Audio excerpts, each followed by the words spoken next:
இந்த மரண சரீரத்திலிருந்து என்னை யார் விடுதலையாக்குவா? ஆம், நான் விடுதலையாக்கப்பட்டிருக்கிறேன். அப்படின்னு என்ன அர்த்தம்? இந்த மாம்ச சரீரத்தில், மரண சரீரத்தில் நான் வாழ்கிறேன், ஆனால் நான் ஜீவனுக்கு உட்பட்டு இருக்கிறேன். நான் இந்த மாம்ச சரீரத்தில் பல எண்ணங்கள் வருது இல்லை, ஐயோ எனக்கு யாருமே இல்லை, சும்மா தான் இருப்பான், எண்ணம் வந்துடும். எனக்கு யாருமே இல்லை, நான் தனியாக இருக்கிறேன். கிடையாது. கண்ணை திறந்து பாரு. நான் ஒரு நாள் அதை எடுத்து பேசுகிறேன்.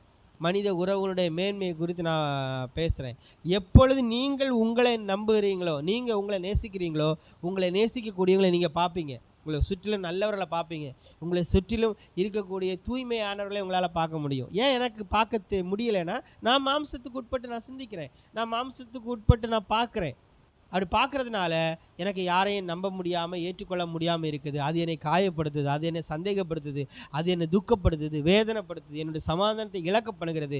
ஸோ இது எல்லாம் எனக்குள் உருவாகிறது தான் நிலை தான் ஆக்கினை தீர்ப்பு.